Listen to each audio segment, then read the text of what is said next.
허클베리 핀과 톰 소요의 모험으로 우리에게 잘 알려진 작가이자 미국 역사상 가장 위대한 소설가인 마크 트웨인은 본명인 사무엘 랭온 클레멘스에서 마크 트웨인으로 이름을 개명했다. 그런 그가 어느 날 셰익스피어의 희곡을 읽던 중 묘한 의문을 느꼈다. 이 모든 위대한 희곡을 과연 한 사람이 창작했을까? 하는 강한 의문을 가지게 되었고, 이 많은 작품을 과연 한 사람이 쓸 수 있었을까? 이것이 정말 말이 되는 것일까? 그렇게 셰익스피어의 작품에 강한 의심이 들기 시작했다. 그도 그럴 것이 마크 트웨인은 왕성한 창작 활동을 한 작가였음에도 불구하고 평생 그가 창작한 장편 소설은 기껏해야 10몇 편가량에 불과했기 때문에 더더욱 강한 의심이 들었던 것이다. 셰익스피어의 활동 기간은 고작 20여 년 정도로 매우 짧았으며 그 기간 동안 40편이 넘는 작품을 창작하였으며 그중 절반 이상은 세계 문학사에서 길이 남을 중요한 작품으로 기록되고 있을 정도이니 같은 작가 입장에서 볼 때 도저히 말이 안 된다고 생각했을 것이다. 어린 시절 영어로 공부할 때 교과서로 사용했던 셰익스피어의 작품의 진가에 대해 마크 트웨인은 누구보다 잘 알고 있었기 때문이다. 그가 노년으로 접어들었을 즈음 미국 문학의 아버지라는 이야기를 듣기 시작하자 그는 오만하게도 자신을 셰익스피어와 동급의 작가라고 생각하기에 이르렀다. 하지만 셰익스피어의 전집을 차근차근 읽어본 트웨인은 자신의 판단이 틀렸다는 것을 뼈저리게 느꼈다고 한다. 셰익스피어의 작품은 너무나 위대했기 때문이었다. 무엇보다 이렇게 대단하고 방대한 작품들을 단 한 사람이 고작 20년 동안 작성한 것이라고는 도저히 믿을 수 없을 만큼 같은 작가 입장에서 그저 경이로울 뿐이었다. 당시 소설을 쓰는 작가의 기본 베이스였을 대학에서의 수준 높은 교육도 받지 못한 엘리자베스 시대의 평민이 아니었던가. 그런 그가 영문학사를 오랜 시간 지배하고 있던 영국에서의 활약은 도저히 믿을 수 없는 일이었다. 마크 트웨인은 오랜 시간 동안 자신의 생각을 관철시키기 위해 셰익스피어에 대한 연구를 계속하였고 그렇게 영문학 사상 최대의 음모론을 제시하기에 이르렀다. 바로 셰익스피어는 존재하지 않는다는 사실을 확신하며 그의 존재를 부정하게 된다. 마크 트웨인 그의 조사에 따르면 셰익스피어는 1564년에 태어난 것으로 알려져 있지만 당시 영국의 출생 기록에 따르면 그의 이름이나 생일만 정확히 기록되어 있을 뿐 그 이후의 행적은 위대한 작가라는 사실에 비하면 그에 대한 정보가 너무나도 초라하기 짝이 없을 뿐더러 그의 행적 자체가 무척이나 불분명했다. 공식적인 역사에 따르면 그는 라틴어 문법 학교를 다녔을 뿐 그 이상의 교육은 받은 적이 없으며 앤 해서웨이라는 여성과 결혼을 한 기록과 그의 아들인 햄릿의 출생 기록 그 정도를 제외하면 세계적인 거장이라고 하기에는 정보가 없어도 너무 없었던 것이다. 엘리자베스 시대는 연극이 활성화되는 시기였는데 연극은 당시의 주류에서 이제 막 새롭게 탄생한 뉴미디어쯤으로 여겨졌다고 한다.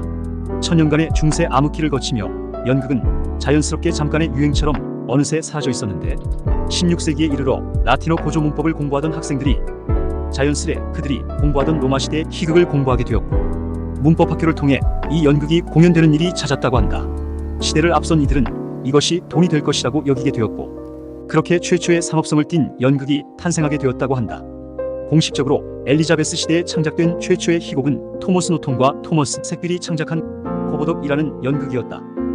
이 작품은 왕이 선양을 두고 다투는 형제의 비극을 다룬 작품으로 그때 당시 르네상스 시기에 창작자들은 보통 대학을 졸업한 수재들이었다.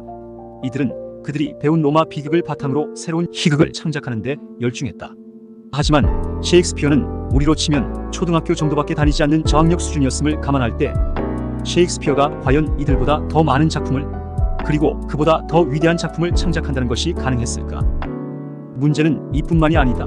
사실 잘 알려져 있지 않은 사실이지만 셰익스피어의 모든 작품은 오늘날의 관점에서 볼 때는 표절 작품이라고 해도 무방할 정도였다. 로미오와 줄리엣은 당대의 이탈리아 소설을 베낀 것이며 햄릿을 비롯한 많은 작품들이 당대의 역사책에서 이 부분 저 부분 차용해서 합친 거의 베끼다시피 한 것이었다는 것이다. 그 중에서도 햄릿은 많은 의혹을 받고 있는 작품인데 햄릿의 원본으로 지목되는 작품은 스페인의 비극이라는 작품이다. 내용이나 전개에 있어 햄릿은 상당 부분이 스페인의 비극과 유사하다. 아버지를 살해한 삼촌과 친모에게 복수하기 위해 연극을 한다는 구성은 거의 같다고 할 수 있다.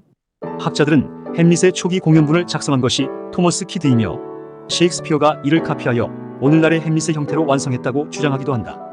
이 모든 사실을 확인한 마크 트웨인은 이상한 점을 느꼈다. 셰익스피어는 결코 알려진 대로 홀로 작품을 완성한 사람이 아니었다는 것이다. 그는 많은 작품들을 가위질하여 집대성한 짜집기 전문가일 뿐이었다. 영문학의 가장 뛰어난 천재는 엘리자베스의 영미 희곡을 완전히 새롭게 창작한 것이 아니라 그를 집대성한 학자에 가까웠다. 이런 시각에서 보자면 초등교육만을 받은 사람이 이런 과업을 수행하는 것은 이해가 되지 않았을 것이다. 마크 트웨이는 결론적으로 셰익스피어의 많은 작품들이 다른 사람에 의해 창작되었을 것이라는 결론을 내리게 된다. 적어도 이 작품을 모두 정리할 수 있는 권위나 문법적인 학식에 있어서 천재라고 불릴 수 있을 만한 사람만이 할 수 있는 일이었기 때문이다. 셰익스피어는 엄청나게 많은 신조어를 만들어낸 작가이기도 하다. 과장을 해본다면 16세기경 새롭게 등장한 단어들은 모두 그가 만들어낸 것이라고 할 수 있다. 영어 사전에 따르면 2000단어 이상이 그의 작품을 통해 창조된 것이다. 한 명의 작가가 이런 일을 수행하는 것이 과연 가능한 일이었을까? 이에 대해 영국의 극작가인 버나드 쇼는 그가 여러 명의 협업을 통해 창작한 작가라는 주장을 제기하기도 했다.